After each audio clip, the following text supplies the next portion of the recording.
Good morning, everybody. Joey Hodgins here, talking to you today from our Raleigh office here at Henson Fuerst.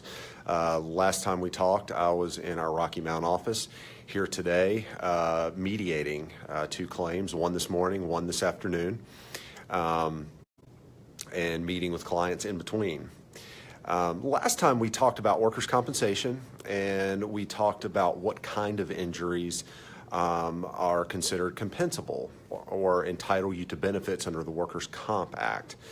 So this time what I'd like to talk about is what happens after you have been injured. What steps should you take? And a lot of the steps that we're going to go over will sound very basic, will sound very common sense, but throughout the years I found that there are a lot of people that actually don't take these steps. So let's assume that you are on the job, you've been hurt. What do? So the very first step you should take is just to simply report the injury.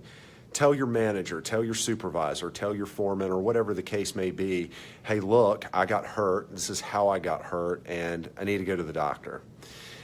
This is one area where certain employers and their insurance companies will try to deny the claim. They'll say they never knew about it. They'll say that it wasn't reported. So take this first simple step and just report the injury. Tell your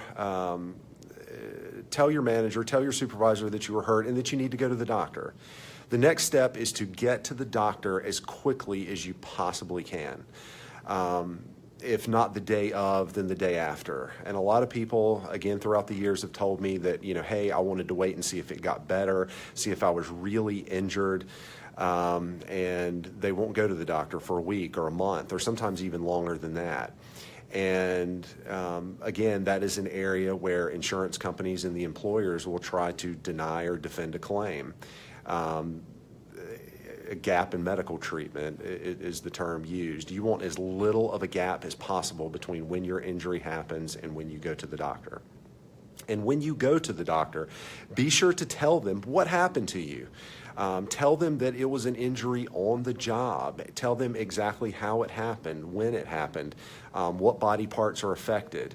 It is critical that the initial medical records in a workers' compensation claim describe what happened, that it happened at work, and the date. Again, throughout the years, I've seen many claims where the initial medical records won't describe being hurt at work at all. And some people will tell me, hey, look, I was trying to do the right thing. I didn't want to ruffle any feathers with my employer, which is understandable. But at a certain point, you do have to look out for yourself. You do have to prevent against the worst case scenario. And if you're working for an employer, frankly, that's doing the right thing and in treating you well and doing what the law requires of them, they won't think anything of the fact that you've reported an injury. And if there is some negative, if there are negative consequences or feedback from your employer, then maybe you should consider getting a new employer at that point and a new job if that's how they're going to treat you.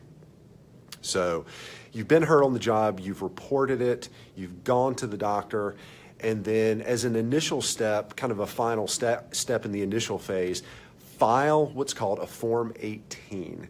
A Form 18 is your report of injury. Nobody else is going to do it for you. Your employer will not do it for you. The insurance company will not do it for you.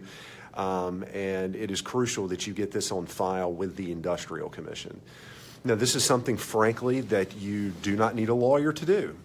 We always file one on behalf of our clients, but you can do that on your own. How do you do it? Go to the Industrial Commission's website. Just Google North Carolina Industrial Commission. Go to the website. There's a drop-down menu at the top, and you'll see a place for forms. And again, it's a Form 18. Just print out the form. You can handwrite on it. It's very self-explanatory. There is an address at the bottom corner of the form that tells you where to send it and where to file it.